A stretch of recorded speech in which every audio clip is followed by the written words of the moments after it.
Hello and welcome back to our channel guys, and today we are going to do the match review of Manchester City versus Real Madrid. Real Madrid have done it again, another Champions League night and another late drama, and yet again Manchester City have crumbled when it mattered most.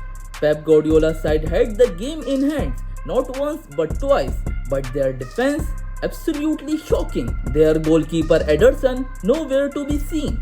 So guys, before we dive in, make sure to hit the like and subscribe button and ring the bell icon for all the latest football updates.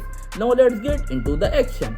Manchester City head coach Pep Guardiola played this game with a 4-1-4-1 formation, in which he started Ederson at goal, Akanji at right back, Ruben Dias and Nathan Ake were the two centre backs, and Gvardiol played this game at left back. John Stones played this game as a defensive midfielder.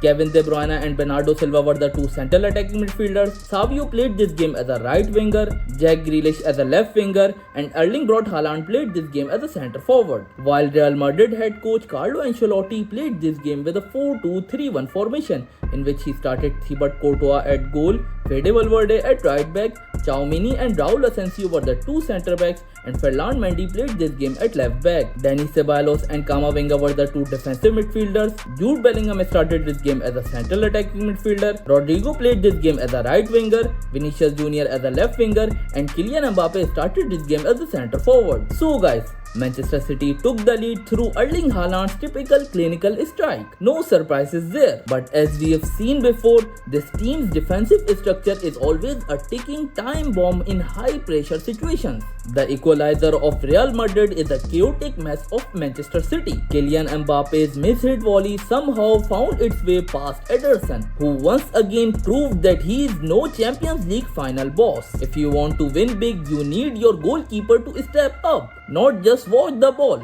Then City were gifted a chance to restore the lead from the spot, and Haaland did what Haaland does.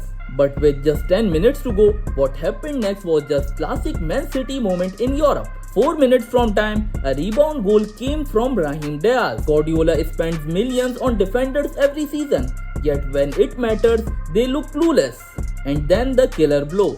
Bellingham, the man of the big moment, taps in Vinicius Jr.'s brilliant lob, and Ederson frozen. City fans, be honest. How many times have you seen your team collapse like this in Europe? It's becoming a tradition at this point.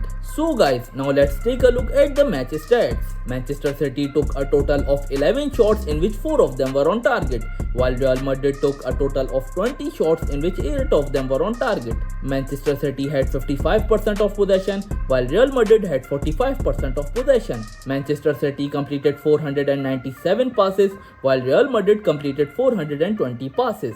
Manchester City had 90% of passing accuracy, while Real Madrid had 89% of passing accuracy.